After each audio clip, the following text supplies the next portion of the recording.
TC Rádio, a rádio oficial de quem investe. Tudo bom com você? Boa tarde, como vai?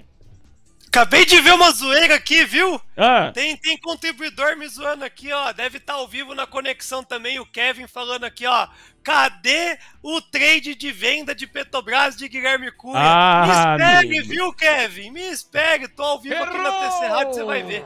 Boa, é isso aí. Boa, o Gui. Tá aqui com a gente pra comentar sobre esse dia do pregão. Hoje o Gui de ponta a ponta aqui na TC Rádio para fazer companhia com os nossos investidores, os nossos ouvintes. Galera que tá também lá na Station já pode chegar para participar também com o Gui Cunha, porque já estamos acima dos 1.500 likes, estamos com 1.508 likes já, para nossa meta de 1.600 hoje, hein? Então, segura aí, vambora até o fechamento do pregão. E aí, Gui, eu começo já trazendo a nossa pergunta lá no YouTube, na nossa enquete. Se o Ibovespa vai realizar até o fim do pregão. Tá equilibrado, viu, Gui Cunha? 50-50. Tem a metade achando que sim, que é hora de embolsar lucro. Tem metade achando que não, que 120 mil é logo aí. E pra você, Gui Cunha, realiza ou não realiza? A gente vê o Ibovespa nesse momento abaixo dos 117 mil pontos. Deu uma diminuída nos ganhos, Gui. Tá muito eufórico, né, Medina? Eu acho que cada vez mais a gente tem que organizar a casa. A pergunta é do curto prazo, né? Então, se vai realizar nesse fim do dia, é o que está se desenhando. Inclusive, nesse momento, esse candle que vai fechar nos 5 minutos tende a ser o maior vendedor do intraday. E fechando, tem uns pontos aí de suporte no 116.800, que está bem próximo. Se perder, nós podemos ver o índice futuro indo buscar, inclusive, uma proximidade mais perto da mínima do que da máxima no fechamento de hoje. Quais que são os motivos que defendem essa tese, Medina? Primeiramente, preço, né? Nós tínhamos uma expectativa na semana dos 114.400, 114.600 já ser uma movimentação de máxima projetada, e aí o gringo veio e tirou totalmente, né, o pudor dos comprados. Todo mundo foi à festa, todo mundo foi comprando, e nós flagramos já na data de hoje um beijinho acima dos 117 mil pontos, que vem sendo perdido agora, e perder esses 117, 116 e 800 faz com que seja um rompimento falso e diminua um pouco essa intensidade do IFR que vem sobrecomprado no índice desde ontem, né? Então eu vejo que o final do pregão de hoje é muito natural que tenhamos o clássico movimento mais baixista no índice futuro, um arrefecimento, né, que a gente fez a brincadeira não, o Kevin mandou, vou responder ele já, mas essa alta de Petrobras muito mais incentivada pela Datacom e zerada daqueles shorts que nós vínhamos alertando dos 27,04, né? Putz, acima do 27,04 tem zerado de shorts até o R$32, mais ou menos. Então acho difícil, nesse final do dia, alguém comprar a Petrobras acima de R$30 puramente pelo dividendo, a não ser o gringo, que não importa preço, ele vai carregar essa posição para prazos maiores. Então a defesa da tese é essa, tá? Bolsa para cima, bolsa forte, bolsa bem arisca, bolsa, inclusive, apesar do feriado, com volume mais elevado justamente pela Petro, mas o índice futuro ele pode dar uma correção até um pouquinho mais agressiva do que os 500 pontos que ele está caindo tradicionalmente no meio do dia para chamar comprador. Caiu um pouco mais para poder adequar um pouco essa simetria. Perfeito, Guilherme Cunha, já aqui conosco e a galera já participando também, viu, Gui? Pedindo para você falar sobre muitas ações no dia de hoje. O Ibov em 116.848 pontos, hein? Diminuindo os ganhos, Petrobras em 29,95 agora também. Alguns destaques, tem o peso de Suzano do outro lado, Suzano tá caindo com mais força agora, hein? 1,31%, 45,26. Mas, Gui, aproveita, traz mais detalhes aí sobre Petrobras, né? Porque era um papel que você sempre fala que é um eterno pessimista em relação à Petrobras. Eu queria que você explicasse muito mais para quem tá chegando agora e não ouviu anteriormente, o Gui. Você dizendo que ficaria de fora de Petrobras por conta de todas as questões políticas envolvidas, até mesmo pela movimentação no preço do petróleo também. Mas tá subindo bem nesses últimos dias. Eu queria que você trouxesse a sua visão e o seu comentário.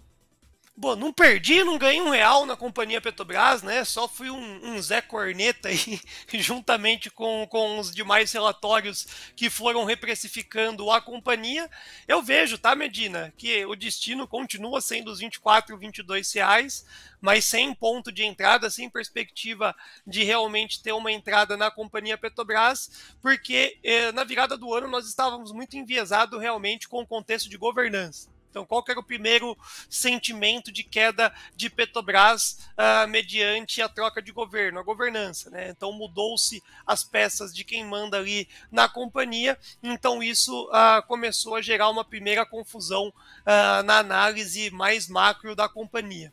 Depois veio a Glaze, né? A Glaze não podemos esquecer, tuitou que não fazia sentido nenhum a política ali dos dividendos da companhia e naturalmente foi iniciada uma expectativa de não recebimento de dividendos, fazendo com que isso assustasse muita gente que olha para a Petrobras para prazos maiores. Só se tem Petrobras para prazos maiores, além de obviamente ser um resultado estratosféricos, também o pagamento de dividendos. E aí, quando o Jean Paul Prats trouxe o abrasileiramento dos preços dos combustíveis, aí ficou ainda mais evidente que os riscos da companhia eram muito grandes, e ainda são muito grandes.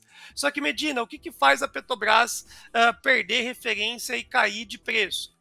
Se diminuir ou sair os dividendos, e 2, se o petróleo subir. E aí a Petrobras acertou a mão, né? Porque ela continuou com o pagamento dos dividendos, não era cenário base, e sorte ou competência, o petróleo caiu, foi recentemente tocar um suporte dos $71, o OPEP precisou interferir, mesmo assim não chega nos alvos de alta, né? O petróleo tem uma dificuldade significativa de continuar num cenário alto, e o gringo veio comprar Brasil. E o gringo compra Brasil, compra açaí 3, né? Compra tenda? Não, o gringo vem de Petrobras, Vale e Itaú, né? É o combo que o gringo vem comprando numa velocidade muito grande. Então juntou o útil ao agradável, adicionalmente com muita gente vendida no papel, que tem que zerar, né? Não teve que fazer, e quem está vendido é uma compra, então rompeu os 27,04 e 28, agora tem força o suficiente, inclusive com a Datacom, que é segunda-feira, dia 12, até os 32, até 33 reais, é dia ainda para a Petrobras, dá para trazer um movimento de alta bem significativo, e também, de novo, não só por competência das compras, mas também na zeragem dos shorts. Ó, Gui, vou colocar aqui o gráfico de 5 minutos do Ibovespa, teve um gapzinho aí, ó, nos últimos 10 minutos, bota aí na tela, Andrezão, o Ibov em 116.792 pontos, e aí, ó, Gui, a gente observa a Vale, virou, tá caindo agora 0,12%, 68,60. Até o nosso ouvinte aqui, o Diego Ribeiro, mandou, nossa, não com essas palavras, Vale no negativo. E o Marco falando, Vale 62. Ai, meu cabelo. A Clau Stuck, um abraço pra você, viu, Clau? Mandou mais cedo, Gui, que a Vale, ela não tem força, não mostra força mesmo em dias de alta. Queria que você falasse um pouquinho mais sobre a mineradora. A gente observa aqui Vale recuando nesse momento. E esse gapzinho que apareceu aí no gráfico de 5 minutos do Ibovespa, Gui. Boa, Medina. Vamos lá. A Vale 3 realmente não tem força, mas não é incompetência propriamente da companhia, né? Nós precisamos lembrar que, principalmente a data de hoje, a única empresa que tem um volume acima do esperado é a Petrobras. Vale tem também um volume até um pouco maior do esperado que para sexta-feira, mas o único grande destaque acaba sendo a companhia Vale 3, tá? Petrobras continua sendo destaque. Vale, o que chama atenção é que, apesar do minério ter batido a resistência, ter cumprido o seu fluxo de alta, a parcial do 72,99 não conseguiu, né? Ficou distante. Então fica aí com as cenas dos próximos capítulos do minério, mais a China. Porém, o dia de hoje, Medina, é dia de racionalidade. Do mesmo jeito que a Petro explode, a Vale negativa, e nada faz muito sentido exatamente pelo contexto do dia, né? Nós tivemos um feriado, uma distorção, uma movimentação totalmente atípica de volume, que vai gerar uma correção na segunda. Então, o dia da verdade, na cotação do preço desses ativos, principalmente mais parrudo do Ibovespa, é na segunda. Banco pode cair tudo segunda, Vale pode subir, e Petro dificilmente vai cair porque é a Datacom. Mas Vale, o mais importante é que parou de cair.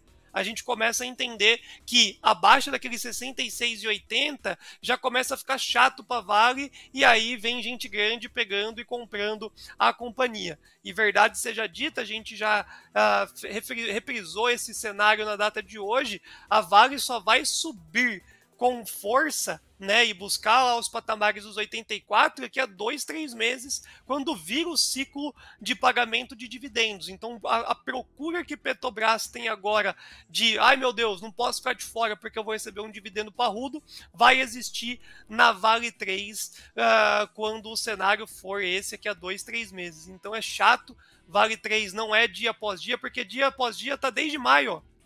Depois que ela caiu, maio inteiro e agora junho inteiro, nós estamos vendo o ativo andando dentro dessa congestão, andando de lado. Então eu ficaria bem atento aí para prazos maiores. Vale 3 na semana que vem de novo, tá? Pode buscar lá perto dos 70, 71, cair até os 66 e pouquinho e ficar andando de lado sem muita perspectiva antes que a China sinalize os seus estímulos realmente. Boa, Gui. Vamos trazer então os nossos ouvintes para a conversa também, viu, Gui? Você já falou de Vale, muita gente comentando a respeito dos papéis da Vale no dia de hoje, mas a galera também quer mais ativos da sua avaliação. E, ó, o pessoal pode votar também na nossa enquete, hein? Se o Ibovespa realiza até o fim do pregão, 51% agora dizendo que não, que 120 mil pontos é logo ali e que 49% afirma que sim, que é hora de embolsar os lucros. Ô, Camila, vamos trazer então os ouvintes, as perguntas, as dúvidas da galera que acompanha aqui a TC Rádio. Por onde a gente começa agora, Camis? A gente vai começar lá pelo Gustavo Gangana no WhatsApp, porque até acompanhando o que o Gui estava falando sobre Vale, ele perguntou se o Gui vê a possibilidade de estarem trocando Vale 3 por Petro 4 por causa dos dividendos. O que você acha, Gui? Ah, não, faz isso não. São mundos diferentes, né? São mundos totalmente diferentes. Sair de Vale 3 para ir para Petro, você está pegando um ativo depreciado com defasagem com um ativo sobrecomprado, entre aspas, na modinha do dividendo e tudo mais, com o cenário do petróleo. Então você pode sair de um ativo que vai andar seus 25, 30% projetado para um ativo que a gente não tem mais referência, está na máxima histórica, mas a gente sabe ainda todos os riscos que detém a companhia que não estão sendo pautados, né, dentro de um balanço, que é, de novo, do dia para a noite mudar uma política de dividendos, a gente ter uma alta do petróleo, e a alta do petróleo é péssima para a Petrobras, então mudar aí fica muito ruim, não faz sentido. Boa, Gui. Indo lá para o WhatsApp também, o nosso ouvinte aqui, o Alfonso Amerlim Martins, lá de Santo André, aqui em São Paulo, pertinho, ele tá pedindo para você fazer uma análise de ALPK3, que são os papéis lá da Estapar. Deixa eu pegar aqui, que esse daqui não tá no radar. Esse daqui e não tá disparou muito nos últimos dias, viu, o Gui? Hoje estão subindo 4% novamente. A gente tá com o gráfico na tela também para quem tá acompanhando aqui. Eu vou pegar aqui só pra gente entender a parte de fluxo, para ver porque o papel teve um volumão. E é igual ao IFCM, né? Esse trade é do Expresso da Tarde, hein? O IFCM, o fundo, tem algum fundo montando posição. Nós conseguimos pegar um trade muito legal na companhia IFCM, trazida aí pelos ouvintes, e a companhia ALPK3 tem um espaço também, viu, Vini? Desculpa, Custódio, a gente tem até os R$5,10 para ir para cima, tá? Direto e reto. Então, quando a gente fala que subiu demais, porque o papel estava ali realmente perto do R$1, depois que embicou esse movimento com volume, o papel só vai parar, de fato, nos R$5,10. Tem uma resistência que foi testada recentemente agora na faixa dos R$3,90, que está sendo ultrapassada. Se ficar acima dos R$3,90 é isso, essa mesma resistência vai virar um suporte e joga o ativo lá para a faixa dos R$5,10. Acho que o mais importante de tudo, depois dessa queda que obteve o ativo de agosto de 2022 até agora, é que saiu dessa congestão e com volume e vai buscar esse objetivo que era lá de setembro de 2022. Então, quem está comprado não sairia tão fácil, não. O ativo pode buscar os seus R$5,10. Em questão de variação, tem mais 30%, 40% para pôr no bolso. Boa, eita, Lelê! O canal Conexão CMS, lá no YouTube, ele pediu os papéis ordinários de Sequoia. Sequoia não tem mais análise, né? Sequoia, ela traz aquele cenário de muita perspectiva de movimento de aquisição, né? Então alguém comprar os seus ativos que são bem valorizados aí. Quando a gente olha de análise técnica, é isso que vocês estão vendo na tela, andando de ladinho. Esse de ladinho tem bastante distorção de 6, 8% para cima e para baixo, e ele fica travado nessa lateralização. Se surpreender, pode bater 1,90, mas depois ele cai. Sequoia é um case para você acreditar nessa compra do ativo, que se for realmente materializado em algum determinado momento, principalmente com a companhia não tendo novas alavancagens, o papel pode buscar também 3,50. Por isso que Sequoia é um papel traiçoeiro. Não tem análise técnica nenhuma que demonstre esse movimento de alta, mas a gente analisando minimamente o balanço da companhia, o ativo dela é bem elevado e não supre a sua alavancagem. Então, saiu qualquer, nem que seja burburinho, tá, de aquisição dos ativos, para 3,50 esse papel vai numa linha reta. Mas não tem análise técnica, não tem nada demonstrando, é uma aposta que o ouvinte tem que fazer, e recomendando, né, lembrando aí que nesses cenários é muito importante que você vá com uma participação do seu patrimônio ridículo de barato, pequeno, porque é realmente uma loteria bem desenhada. Mas é uma loteria, não tem mais fundamento nenhum. Boa! Lembrando aqui, o Leonardo Mota, ele lembrou aqui a gente que no finalzinho do almoço de negócios, ele mandou aquele super chat. E aí, como era no finalzinho, o Gui vai analisar agora. Ele quer saber os alvos de curto prazo de Cogna, Gui. Cogna é um setor bem interessante. A empresa ela não foi o grande destaque no que diz respeito a fundamento, mas como o papel tinha apanhado demais, virou um merecedor de um cenário de alta, que obteve, ela fez um desenho técnico bem bonito e está arrumando para as máximas também prevista do estudo, 3,48, tá? Então onde que para essa festa de Cogna, que saiu dos seus 1,80 e não para de subir? 3,48. Eu não ficaria muito mais eufórico dos 3,48. R$ 4,90, que é um outro topo, só seria uma realidade para a companhia caso os próximos 2 trimestres fossem trazidos aí uma continuidade de um movimento positivo no balanço, tá? Então foi um dos balanços mais frágeis do setor de educação. Grande destaque é a Edux, depois vem Anima, e aí a Cogna fica como se fosse um terceiro colocado nas perspectivas positivas. 3,48 para cima é o grande objetivo, mas também se decidir entregar a paçoca, pode ir para 2,80 rapidinho. Eita, Lelê! Voltando aqui também, porque teve outro superchat que é a Sandra Regina, nossa guardiã dos likes aqui. Ela já me avisou que teve um superchat também da Rosa Maria de Freitas, que também não foi respondida pelo Gui, mas vai ser agora, porque ela quer saber de Agro 3, Gui. Agro 3, o papel não anda. Ei, Agro 3, hein? Um baita de um papel de um baita de um setor, mas parece que tá todo mundo querendo buscar outras assimetrias na Bolsa de Valores. Quando a gente olha, pessoal, puramente preço, né, só fazendo análise técnica, é muito chato essa região que ela tá, porque marcou uma mínima lá nos R$ 22,29, mas tem uma resistência muito próximo dos 24. Então o investidor, quando ele olha, fala assim, putz, eu vou esperar alguém empurrar esse preço e nem que eu pague mais caro, eu entro depois. E também depois dos 24 já tem a região dos 25, 25,50 que também fica travando o papel. Então o Agro 3 é para investidor, é para você realmente ir comprando aos poucos, semanalmente ou mensalmente, para poder pegar um novo ciclo de alta da Bolsa e sair desse movimento de lateralização com novas expectativas de alvo. Mas o cenário também não está para peixe no seu movimento fundamentalista. É um papel legal para comprar, manter e pegar a virada do ano, tá? Enquanto ficar nesses 24 aí, sem chance. Boa, Gui. Agora indo lá para a Station, que tem mensagem também por lá, e o Bruno Vital, ele quer saber os papéis de Springs Global, que é o SGPS3, Gui. SGPS3. Isso. Eu vou puramente por preço, pessoal. Se eu chutasse, acho que é a primeira vez, hein? Eu acho que é. Que pedem aqui, viu, Gui? Mas foi mais de um, viu? Pediram lá no YouTube também. Mas Vamos lá, Gui. então entender. Pela análise técnica tá fácil de entender o caminho da companhia, mas eu não tenho ideia do fundamento, do que ela faz. Acho que o mais importante dentro desse atual contexto da companhia é que começou o volume. O papel não detinha volume há mais de ano, né? Era um papel que estava aí andando as traças e agora embicou um movimento de alta mais expressivo com volume. Existe uma resistência e logo em seguida uma região de venda na casa dos R$5.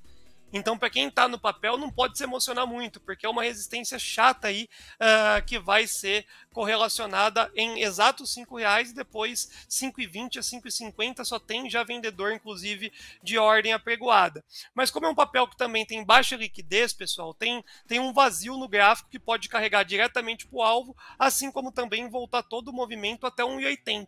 Então tome cuidado aí com esse ativo está bem traiçoeiro, em questão de volume, está puxando para os seus extremos, inclusive quando a gente fica a ver navios assim, vai protegendo os lucros para não ser surpreendido numa correção e voltar tudo aí para 1,80 é uma frustração muito grande. Também, ao piscar de um olhar, se continuar mais uma barrinha dessa de volume, tira os poucos movimentos dos spreads de negociação e busca os R$5. Papel em plena tendência de alta e com volume, só tem que proteger os lucros para não apanhar e devolver todo o lucro. Boa, Guilherme Cunha. Dá tempo de fazer mais uma perguntinha antes de a gente partir para a análise de dólar de hoje, Camila. Boa, vamos lá então, porque o Rodrigo Milan, ele quer que o Gui, ele analise os papéis de Braskem, BRK M3. BRK M3, teve... corporativo, né? Teve noticiário também em cima da companhia. Tem uma congestão muito importante nesses 22, então onde que está o maior interesse de recompra de Braskem numa queda? Em 22. E o papel tem um espacinho aí para buscar as máximas desse movimento, que é essa barra maior depois daqueles fatos relevantes que estavam sendo consumados, né? Na tela, o Gui, eu deixei o 5, né? Porque tem mais liquidez, né? Que o Rodrigo ele pediu o BRKM3, a gente tá na tela com o BRKM5, porque a liquidez é maior, mas a análise é bem parecida? É bem parecida, em questão de preço vai mudar o nominal, mas o gráfico ele é basicamente o mesmo, trazido aí por um fato relevante no mês de maio, que era lá da Recompras, que não é a primeira vez que saía, e a gente alertou todo mundo, ó, toma cuidado, tem muito movimento para acontecer ainda, e aí o papel voltou basicamente mais de 70% do seu movimento de fato relevante. Lateralizou e materializou o 22 como uma faixa mais justa de compra, e o único objetivo que a gente vê para até o balanço trimestral é retomar a máxima desse candle aí anterior do fato relevante em 29,15, tá? Qualquer coisa acima de 29,15 o ativo já está caro, tanto na análise técnica quanto na análise fundamentalista. Se fizer o dever de casa, que é entregar um balanço legal, a gente pode flagrar o papel a 32. Então esse é o desenho de Braskem. Aí nesse meio do caminho, o mais interessante é não fazer nada. Se você está posicionado, só curta a viagem até esses 29,15, voltou nos 22, é uma região de preço compradora muito forte. 4 em ponto. Guilherme Cunha aqui com a gente. O Gui segue conosco, hein? Por mais um tempinho. E a gente vai esperar que as perguntas chegarem mais, enquanto a gente começa a analisar futuros e o dólar, né? O dolinha, encerrando a semana. Para isso, Daniel Araújo está conosco. Depois da ida ao dentista, ele está de volta para comentar um pouco sobre esse movimento do dólar nessa sexta-feira. E aí, Daniel, tudo certo com você? Como vai? Boa tarde, Medina. Boa tarde, Camila. Boa tarde, e boa tarde a todos os ouvintes. Deu uma travada aqui, ouvindo falar agora, o dentista me estopou a semana passada, mas estamos de volta, Medina. Boa, boa, Daniel. Vamos trazer então a análise de hoje do dólar, a sua análise, contando para o nosso ouvinte também como é que foi o ajuste do dia. Bora, vamos lá. O dólar já está no ritmo de sextou. De manhã teve uns movimentos mais longos devido ao dia, né? Ele abriu com gap de baixa, tentou dar uma leve correção aqui e fechar o gap, foi até lá, mas não teve força para se manter acima da VWAP durante o dia todo. Desde então ele ficou nessa tendência de queda, próximo às meio-dia ele ficou na lateral o resto do dia, entrou na lateralização chata e se mantém. O ajuste fechou no 4891, Medina. 4891. Ô Gui, e você, como que você olha o dólar através desse ajuste? É dia mesmo para encerrar e já pensar na segunda-feira, ou dá para fazer alguma coisa? Até onde pode ir esse dolinho, Gui? o fim de fluxo que nós projetávamos para o contrato, 4888, 4886, atingiu lá, e só nós não compramos um dólar agora, Medina, com uma visão de prazo maior, ou seja, uma operação de swing trade pelo motivo de fluxo gringo, né? Então, como o gringo está comprando a Bolsa Brasileira numa velocidade muito grande, chega em dólar, aí o dólar, mais dólar no país, desvaloriza a moeda americana e valoriza o real, então a gente pode continuar obter um movimento baixista para o câmbio. Então, por isso que a gente não compra um dólar nesse 4888, que está muito interessante, agora começa a ficar um range comprador maior. Porém, Medina, de novo, se nós não tivermos uma correção da Bolsa em bicar para cima e queremos buscar aos 120 mil pontos, 123 mil pontos, na intensidade que está rolando, o objetivo do dólar novo é 4,72.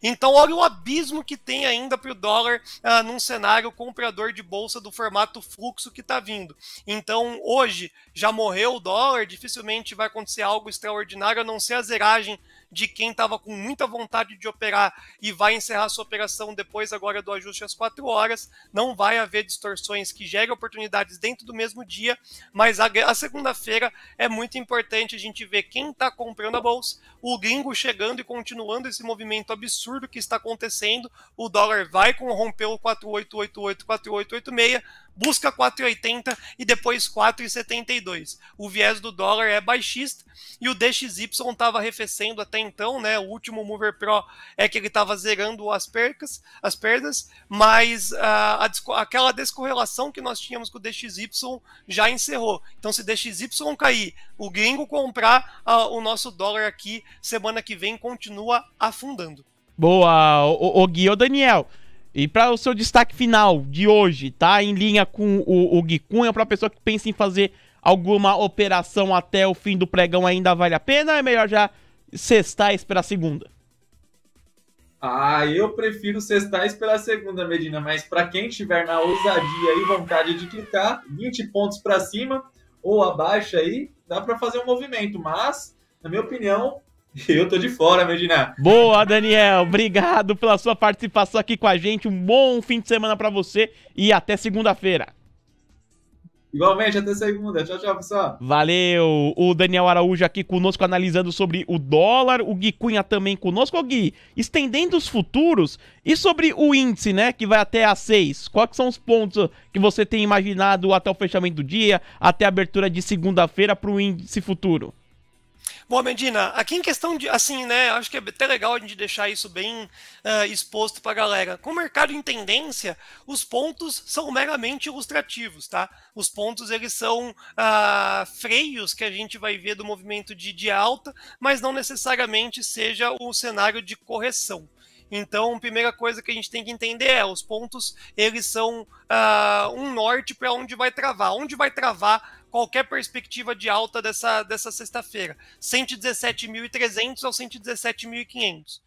É essa faixa de preço que tende a fazer o movimento do índice futuro máximo. E a correção podendo ir até os 116.800 e caso venha a perder, desaba numa velocidade muito grande. Só que desabar numa velocidade muito grande é só depois das 17 horas com o Petrobras parando de subir.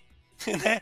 Então, enquanto nós tivermos todo mundo comprando Petrobras, todo mundo comprando os bancões e etc., sem chance, o índice futuro tende a ficar andando de lado aí, até mesmo bater os 117.300, 117.500 para chamar novos vendedores. Agora, depois das 17, fechou as negociações do à vista, aí a gente pode começar a acreditar nesses 116.800, quiçá o rompimento, inclusive até mesmo para um cenário protetivo. Eu vejo que principalmente nesse mecanismo que algumas pessoas não querem se desfazer do mercado de ações, essa faixa de preço para iniciar um hedge mais elevado, né? Inclusive na carteira de ações, o índice futuro é muito convidativo. Não vejo o índice subindo mais, Medina, a não ser para chamar liquidez para novas vendas, pro dia de hoje. Perfeito. Boa. Ô, Gui, vamos trazer mais perguntas dos ouvintes? Só para eu registrar aqui. 1.520 likes agora, viu, Camila? Faltam 80 pra gente bater os 1.600. É a nossa meta até o fim do pregão. E a galera, olha, o Triúcio jogador e o Marcelo Paes estavam tirando um sarro do Daniel, que fez tirou o siso, né? O Marcelo Paes, que foi a gripe aviária que afetou o bico do frango. Boa, Marcelo. Obrigado pela sua participação, galera, aqui com a gente também. O Alan tá aqui, Gui, pediu pra te mandar um beijo, viu? E um abraço pra gente aqui, ô Camis. E ele continua voando em gol. Ele tá feliz com os papéis preferenciais da Gol, hein? O também tá feliz, já tá feliz também, né, ô Gui? 10h17 pra Gol, hein? Eu vou ter que fazer, viu, esse merchan. Dentro do aplicativo do TC, a gente colocou uns comentários de Gol que, nossa, eu vou falar pra você, Medina, muito bom. Nós consolidamos uma tese ali pro próximo ano. E Gol ficou pra trás, né? Todo mundo viu o Azul bater basicamente uma proximidade do preço do Itaú BBA, mas ninguém quis falar de Gol. E aí, quando veio as prévias de Gol veio muito eufórica, a gente falou, olha, 2 dígitos já é logo ali, então a chegada dos R$10 ela é normal, mas para a virada do ano, né, com a expectativa de continuidade do balanço sendo consistente do formato que se desenha, nós colocamos o preço justo a 19.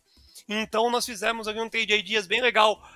Porque eu não sei se as pessoas têm ideia disso, Medina, mas se a gente colocar um gráfico de Gol no mensal, nós estamos no fundo do preço da pandemia ainda. Que loucura, cara! A Gol, no gráfico mensal, a gente vê agora esse primeiro movimento positivo da companhia aérea, mas mesmo assim ainda preço basicamente de fundo de pandemia, então o ativo está extremamente descontado. Agora é a hora das aéreas, parabéns à Azul, que inclusive já chegou ali acima dos R$20, aonde ninguém acreditava nesse cenário ser possível, né? Então a Azul foi lá beliscar acima dos R$20, o papel estava 7 no começo de março. Agora é a hora da Gol correr atrás desse rally que ela não participou da mesma intensidade, e eu vejo sim, na virada do ano o papel bateu os R$19, ou seja, a Gol basicamente está dobrando e tem espaço para dobrar de novo.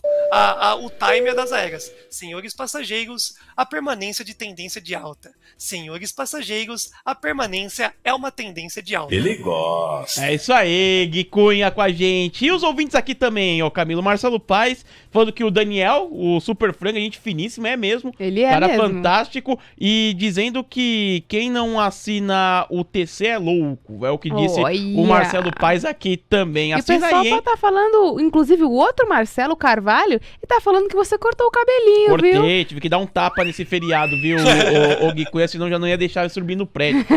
O Léo Levati não ia deixar. E sobre o ouvinte, né, que falou sobre assinatura, quem quiser, aqui na descrição do nosso vídeo no YouTube, tem o link ali pra você conseguir fazer o seu cadastro, seria bem bacana também. 4h10, ô Camis, vamos trazer mais ouvinte aqui pra gente. Vamos lá, teve 2 ouvintes que fizeram a mesma pergunta, então eu vou condensar em uma só, porque o Alessandro Oliveira lá no YouTube e o Sérgio Barbosa na Station, eles estão perguntando, o grupo CCR, que é CCRO3, tem fim de alta ou tem mais um chorinho, Gui? CCRO é incrível, hein? Que companhia, esse trade passou na minha cara e eu não usufruí. E muito nós estudamos a CCR na seguinte situação, pessoal, na pandemia. Então a pandemia, a CCR foi uma das empresas que também foram extremamente penalizadas. Agora ela já recupera todo esse cenário, né? Ele tem ali a pandemia, um cenário de R$18,48. É um preço que seria justo esse segundo semestre a companhia CCRO seguir o seu movimento de alta, mas nesse exato momento ela está testando uma resistência muito difícil de continuar subindo nessa linha reta, que é os R$14,30 aos R$14,40. Quedas serão muito bem-vindas para novas compras, e eu vejo que a faixa dos R$13 seria interessante o papel corrigir para que nós pudéssemos comprar. Mas o objetivo para o ano, pessoal, está lá na faixa dos 18. Então tem espaço para subir sim. CCRO foi uma empresa extremamente penalizada na pandemia, mas voltou com uma consistência inclusive invejável. Bons balanços para cima, CCRO. De novo, todas as quedas são oportunidades de compra. Boa, Gui. Agora indo lá pro WhatsApp, o Fabrício, ele quer saber de Neogrid. Neogrid, vamos ver. Neogrid, vem pra nós. E tá saindo aqui, viu? A gente tava fazendo alguns trades curtos, tá subindo um monte de plaquinha aqui, ó. Ambev deve estar subindo bem. Tem alguns ativos que devem estar segurando ainda esse Bovespa no finalzinho do dia. Neogrid, pessoal.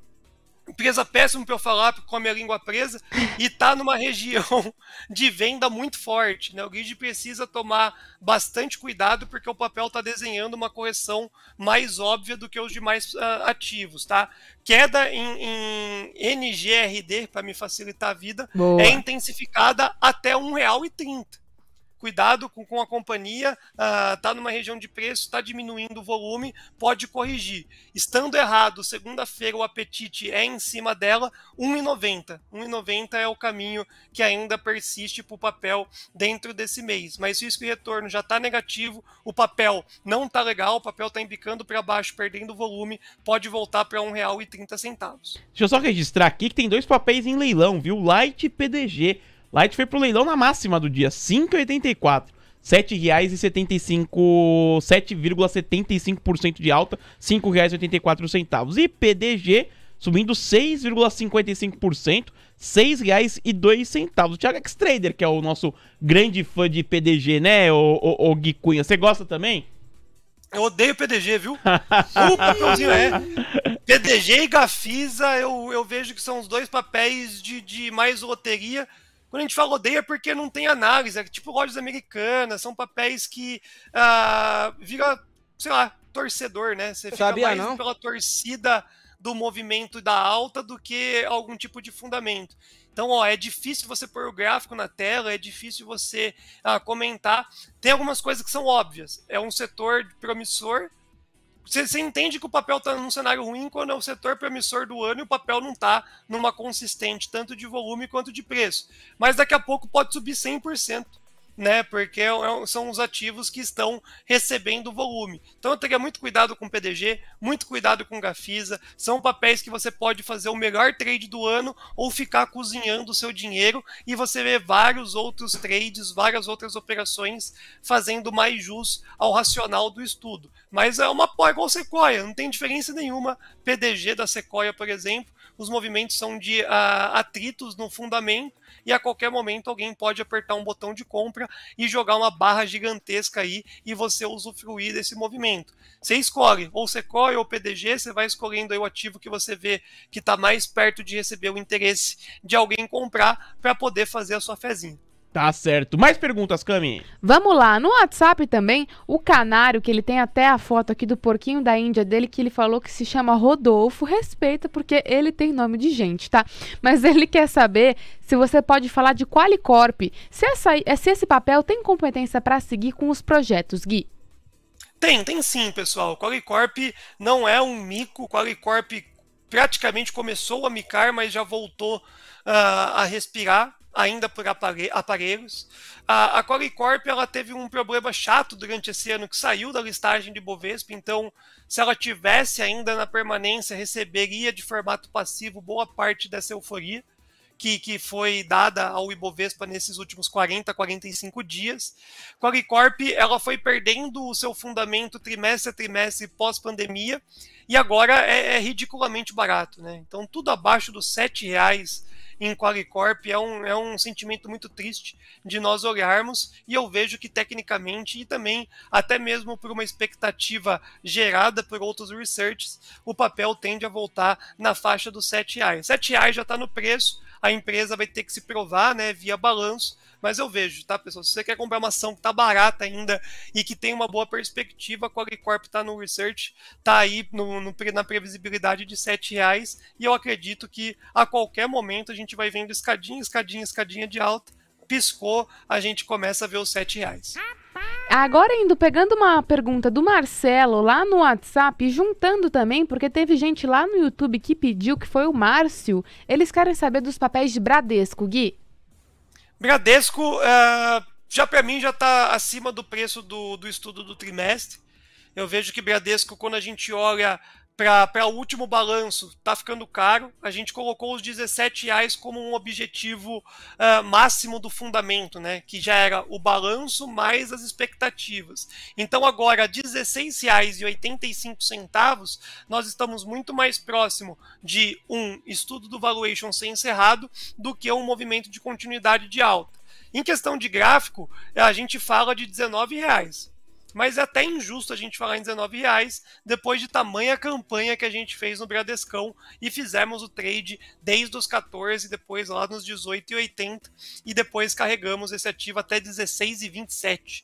Então, tecnicamente encerra.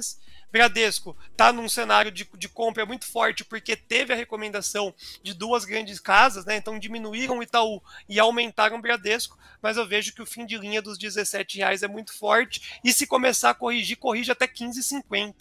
15,58, que era também uma das nossas análises de preço. Então o Bradescão não pode se emocionar, eu não compro aí de jeito nenhum Bradesco, porque qualquer derrapada que tiver no segundo trimestre, a gente sabe que o mercado está penalizando o ativo e volta lá para os 15,55, 15,58, para ser mais exato na informação. Ó, o Gui tá com a gente desde manhã, né? Desde o Expresso da Manhã, ficou até o fim do Expresso da Manhã. É verdade. Ficou até o fim do almoço de negócio. Só não fica ao fim do Expresso da Tarde, né? Porque o Gui Cunha tem que viver. Tem que curtir também o fim de semana, o Gui. Vamos ficar só mais uns minutinhos, o Gui, porque mesmo assim, se de ponta a ponta, as perguntas não param de chegar. E assim que é bom. A galera gosta de participar, quer saber das ações e dos papéis.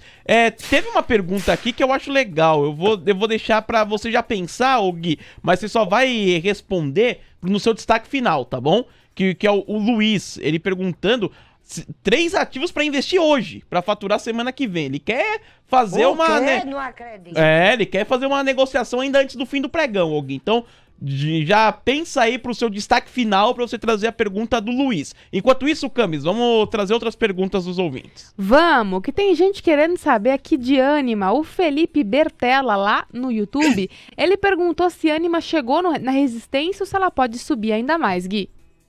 Chegou, né? Nossa, esse também vou te falar, viu? Parabéns pra nós, porque a gente conseguiu controlar o psicológico de muita gente. Quando o papel estava perto dos R$3, a gente flagrou uma resistência dos R$3,10 aos R$3,30, mas o fluxo estava legal. A gente falou, pessoal, segura as pontas aí que os R$4 pode ser o objetivo, e aí é hora de a gente começar a ver oportunidades de parciais e encerrar o trade. E agora, pessoal, chegou, né? Chegou basicamente aí a beijar os R$4 e para poder continuar seguindo, tudo agora acima dos R$4 já vira um cenário especulativo.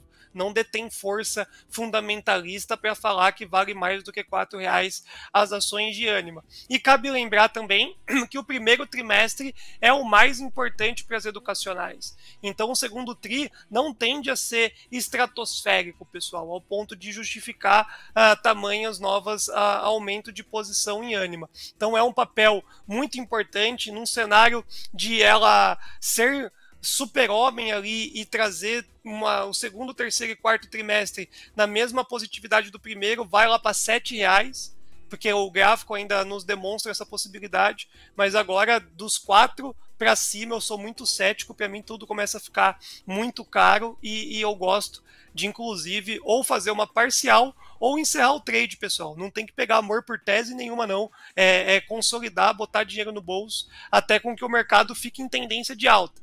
Pô, Gui, mas o mercado subiu bastante, não está em tendência de alta? Não, tendência de alta no ano. Para você comprar e carregar o papel, a gente precisa ver o rompimento das máximas do ano e se consolidar. Então, nesse cenário ainda de um ano lateral, eu colocaria Ânima no bolso.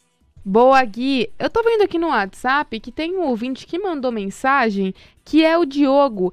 Ele tá perguntando se Rapt 4 ele sai agora ou é que nem o Buzz Lightyear, ao infinito e além. Andou, né, cara? Andou e tá nas mesmas condições agora de Ânima, né? Foi atingir alvos. Esse papel é do Corleta, a gente tava lembrando, a gente fez um podcast. Corleta lançou esse ativo aí como umas oportunidades do ano e cravou também. Parabéns ao nosso querido Felipe Corleta. Tem uma resistência, para ser exato também na informação, em 12,96. tá? Em 12,96 é uma baita de uma resistência, seria o cenário mais alto de todos do estudo de quando sobe, sobe quanto. Então, pessoal, apesar do gráfico tá bonito, o volume tá bonito, tá tudo muito bonito, obrigado, e inclusive podendo demonstrar chegar até os R$14, eu já desacredito do papel, eu já espero uma correção. A gente tá vendo o índice futuro louco para romper esse 117 e até mesmo querer voltar na semana que vem num cenário adverso de movimento econômico lá para o 115, e esses papéis que subiram muito e também foram beneficiados da falta da liquidez, qualquer dedo gordo na venda tira 10% aí do seu lucro. Para mim, é outro papel que, parabéns, quem foi, surfou, pegou 70%, né, de alta, simbora botar um pouquinho de dinheiro no bolso. Boa! Tô vendo aqui, chegou no meu ponto aqui, meu ponto se chama Andrezão aqui atrás de mim, que a gente está com 1.534 likes. Então, dedo no like aí, tá pedindo papel pro Gui Cunha, tá ouvindo a análise dele, dedo no like pra gente bater a meta. Mas vamos lá, que o próximo papel tá na mão aqui, o canal JPS, que sempre participa com a gente aqui, ele quer saber dos papéis do grupo SBF G3, Gui. SBF G3, cadê você aqui? Vem pra cá. Vem pra cá, vem pra cá. Esse já pegou e já embicou, né, pessoal? É outro papel, a gente vai começar a ver muito disso, tá? Putz, mas será que não tá caindo para chamar comprador, tal? Vamos lá. O estudo de preço da companhia sugere com que a máxima, que foi a máxima, já traga aí um sentimento de 13,50, tá? Então, onde que tá um movimento muito forte para a companhia, que ela precisaria ficar em cima e não consegue? 13,50. Se ela perdeu os R$12,60, que é o que está se desenhando, o papel de ensaio, uma correção até os 11. Então, o grupo SBF, se você está com visão de longo prazo sensacional, a gente estima o ativo lá para 15,56 na virada do semestre, mas você vai ter que segurar as broncas aí, porque a correção está desenhada agora até os R$11. Olha só. Agora o Gabriel Prates, ele pediu papel, deixa que eu falo o nome, que eu sei que você sempre usou esse papel e você só fala o ticker. Qual a parada de Guararapes, que é o Guar3? Meu Deus! Eita, vou ter que fazer fono mesmo, viu, meu Medina? Não vai ter jeito, não. Vamos lá. Guar3 andou, corrigiu, chamou comprador, ainda tá com volume, e a gente não pode falar nada do papel a não ser chama, né? Porque ele vai buscar os R$6,50, ele começa a sofrer um assédio vendedor realmente na faixa dos R$6,50 a R$7, em plena tendência de alta. Esse daí não dá. Deixa subir, só vai subindo os stops também, pessoal, porque, de novo, numa correção natural técnica da bolsa, os ativos mais frágeis correm mais, da mesma forma que subiram mais, tem uma perspectiva de correção maior. Mas até R$6,50 a R$7 está desenhado aí, parabéns para a companhia, que também tracionou um fluxo muito bonito nas últimas semanas. Boa, Gui. Ô, Gui, falando um pouco sobre Estados Unidos, o S&P entrou em bull market, né, o Gui? E tava seguindo os ganhos. Tô vendo aqui 0,21% de alta. Segue avançando lá nos Estados Unidos. E aí, Gui, não para de subir mais por lá? Não sei nem o que falar, viu, Medina? Porque, ó, eles não perdem nunca realmente, né? Acho que cada vez mais a frase nunca aposte contra os Estados Unidos, você vai perder, vai tomando forma. São mais de 20 anos em tendência de alta, então é muito complicado, cara. Nessa faixa de preço é humanamente impossível a gente falar em compra, principalmente nós temos uma decisão de política monetária ainda muito indecisa por parte do Fed, mas tudo deu certo, né, nesse curto espaço de tempo, Medina. Não só, assim como deu certo para a Petrobras, deu certo para os Estados Unidos como um todo. O arrefecimento das commodities é traduzida naturalmente por um cenário de risco inflacionário menor, e isso vai gerando oportunidade do Fed barrigar cada vez mais os ajustes monetários. Mas eu vejo que está tudo esticado, cara. Eu vejo que está todo mundo pagando preço maluco. Eu vou falar para você o seguinte, Medina, para a gente comparar o S&P. Nós vimos os carros populares saírem acho que o Kwid era o carro mais barato do Brasil por 40 mil. Aí o carro mais barato começou a ficar 70 mil, em uma sequência de um ano, por um evento chamado pandemia. E as pessoas estão aceitando, nas condições financeiras, pagar carro popular 90, 100 mil. A gente está vendo o carro popular 90, 100 mil e tem gente pagando, então por isso que não tá caro. Se tem quem pague, tá no preço. E o S&P tá a mesma coisa, é inadmissível o valor que tá o S&P nas condições macro e balanço das empresas, mas se tem gente comprando, o cenário é de continuar o movimento pelo menos consolidado. Eu vejo que os preços dos carros vão cair e o S&P também vai cair. Só que o timing disso é muito bizarro, né? Porque os carros já eram para estar numa queda mais drástica e precisou do governo interferir, e o S&P não era nem para ter passado dos 4.200, já está nos 4.300. Então é questão de tempo. As pessoas estão pagando caro, mas estão pagando. Então deixa subir. Não dá para ir contra, não.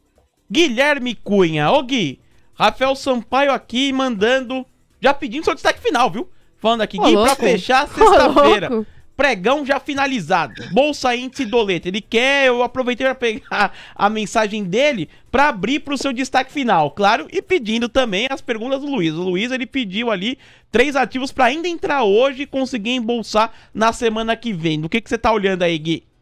Bom, vamos lá, pessoal. Vamos lá pro meu destaque final, que eu já fui cobrado por ele. Pessoal, nesse cenário que tem muita empresa que embicou para cima, né? O que eu faria para a semana que vem? O que eu vejo que dá para ter um upside? Na ponta compradora, eu iria de Itaú Unibanco, tá? Porque Itaú Unibanco acima dos 27 vira o principal suporte e o objetivo é R$30. Então o Itaú Unibanco seria a minha primeira compra e a compra conservadora, a compra tranquila para ser feita para a semana que vem. Na ponta totalmente oposta, de risco mais elevado e o que pode fazer a festa da carteira, essa companhia IFCM ficou sensacional, viu, Medina? Não ficou nada mais interessante do que ela, porque realmente o fluxo está consistente, diário, então a posição de fundo não vai ser curtinha assim e pode trazer um cenário bem interessante. E outra empresa que ninguém falou, porque também não andou num formato legal, mas tende a ir muito bem, principalmente num cenário adverso da Bolsa, é a Cebav. Cebav 3, companhia CBA, a gente não falou nenhuma vez essa semana e eu já estou olhando ela faz muito tempo, ela pode ser uma surpresa positiva no contexto da semana que vem. Então se me perguntassem 3 ativos para a semana que vem, Cebav está querendo romper resistência e pode buscar os R$7, e FCM estão montando posição, então a gente vai junto com os grandes, e Itaú Unibanco acaba sendo a parte mais conservadora aí, porque os R$27 vem segurando bem o papel. Esses seriam as minhas apostas para a semana que vem. Meu destaque final fica para o dólar, né, que está num viés baixista muito forte. Todas as altas vão surgir, técnicas são oportunidades de venda, e o índice futuro, se ficar abaixo desses 116.800, vai com calma semana que vem. O calendário econômico está lotado e pode mudar alguns rumos aí, como o S&P e o Ibovespa, então tem que ser bem consciente, e cada vez mais aquele discurso de Márcio Gomes, contribuidor do TC, faz sentido. Manejo de risco, estamos fazendo bastante isso, pessoal, e acompanhem que nesse domingo, além da live do Domingão do Guilhermão, a gente vai colocar as atualizações das ações. Beijo no coração de todos. Medina, obrigado todo mundo, fui! TC Rádio, a rádio oficial de quem investe.